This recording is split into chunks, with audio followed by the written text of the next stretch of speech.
The greedy king. Long ago, in the heart of Yoruba land, there was a wealthy kingdom called Oba Samuel, meaning King Samuel.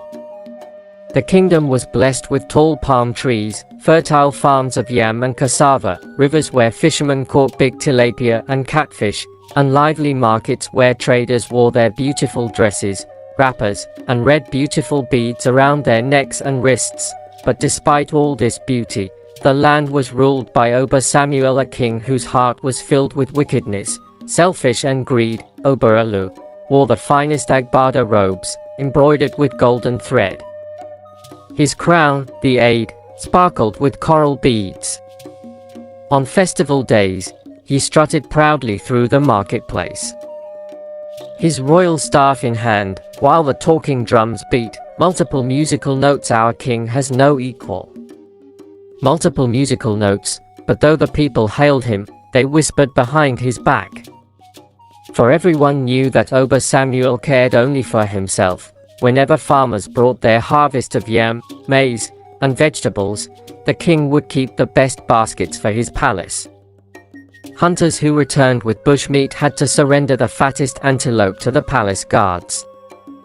Fishermen on the river also gave up their largest fish, while the people of the town went hungry. Yet, Oba Samuel's storehouse was overflowing with food and treasure. One day, an old woman named Mama Dada, known for her wisdom, came to the market. She wore a faded wrapper, carried a calabash, and her neck glistened with cowrie shells. She lifted her walking stick and declared, "One person cannot eat everything in the world alone."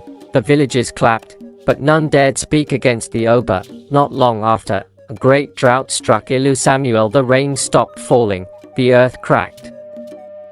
At last, the starving people gathered before the palace. They knelt and pleaded, "King, our stomachs are empty. Please open your barns and share your food." But the Oba frowned and said, "The eater is never satisfied. My barns are mine. Go." The people left sad. That night, Oba Samuel dreamed of a giant talking drum in the sacred forest. A thunderous voice warned, "Share your riches, or your greed will destroy you." The king awoke, shaking. He brushed it aside. The dream returned the next night, and the next. Finally, Oba Samuel marched into the forest, dressed in his red agbada, beads jingling, and his guards behind him. Deep under an iroko tree, he found a mighty Dundan drum, glowing with carvings of the sun and moon.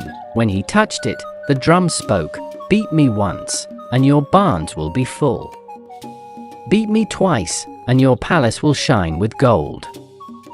But if you beat me thrice, your greed will swallow you whole."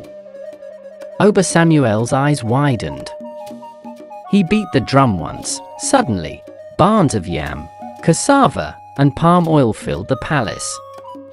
He laughed. He beat it a second time. Gold poured from the sky, covering his agbada and crown. He shouted with joy, but his greed pushed him further. He struck the drum a third time. At once, thunder roared, and the ground split open. His barns burst apart, his gold melted, and his palace walls tumbled like sand. The drum sank into the earth, dragging the greedy king with it. Oba Samuel was seen again, but humble. The people of Ilu Samuel rejoiced. Without the greedy king, they worked together, shared their harvests, and celebrated with songs, drums, and dances.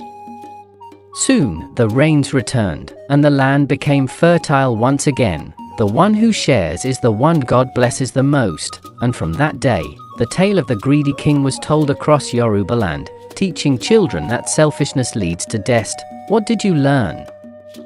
Tell us in the comments section. The end. Kindly subscribe, like, comment and share. Thanks for watching.